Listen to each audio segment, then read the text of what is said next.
Valentine's day ಏನಕ್ಕೆ ಅಂತ celebrate ಮಾಡ್ತಾರೆ? ಈ ವ್ಯಾಲೆಂಟೈನ್ಸ್ ಡೇ ಹಿಂದೆ ಇರೋ ಸ್ಟೋರಿ ಏನು? ಇದನ್ನೆಲ್ಲ ಯಾರು ಹೇಳೋದು ಇಲ್ಲ, ಯಾರು ಕೇಳೋದು ಇಲ್ಲ. ಸುಮ್ಮನೆ ಲವ್ ಮಾಡಿದ್ದೀವಿ, ನಮ್ಮ ಹುಡುಗಿನ ಮೀಟ್ ಮಾಡಬೇಕು ಅನ್ನೋದಕ್ಕೋಸ್ಕರ ಇವತ್ತು ಹೋಗ್ಬಿಟ್ಟು ಎಲ್ಲರೂ ಲವ್ ಮಾಡಿಕೊಂಡು ಹಿಂದೆ ಬಿದ್ದುಕೊಂಡು ಚಾಕ್ಲೇಟ್ ಕೊಟ್ಕೊಂಡು ಎಲ್ಲ ಓಡಾಡ್ತಾರೆ. ಈ ವ್ಯಾಲೆಂಟೈನ್ಸ್ ಡೇ ಹಿಂದೆ ಇರೋ ಸ್ಟೋರಿ ಏನು ಅಂದರೆ, ರೋಮ್ ಅನ್ನೋ ದೇಶದಲ್ಲಿ ಒಬ್ಬ ಫಾದರ್ ಇರ್ತಾರೆ. ಆ ಫಾದರು ಲವ್ನ ಎಲ್ಲರಿಗೂ ಹಂಚ್ತಾ ಇರ್ತಾರೆ. ಅಲ್ಲಿ ಇರೋ ರಾಜ ಲವ್ ಅನ್ನೋ ಇದಕ್ಕೆ ಕಾನ್ಸೆಪ್ಟಿಗೆ ವಿರೋಧವಾಗಿರ್ತಾರೆ.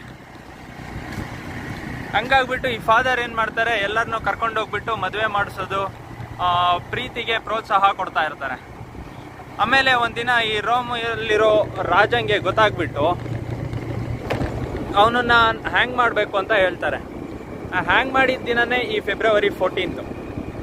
ಈ ಫೆಬ್ರವರಿ 14 ಇರೋ ಈ ಡಾರ್ಕ್ ಸ್ಟೋರಿನ ಎಲ್ಲರೂ ಇದು ಲವ್ ಸ್ಟೋರಿ ಅಂದ್ಬಿಟ್ಟು ಎಲ್ಲರೂ ಈ ಥರ ಏನೇನೋ ಆಟ ಆಡ್ತಾರೆ.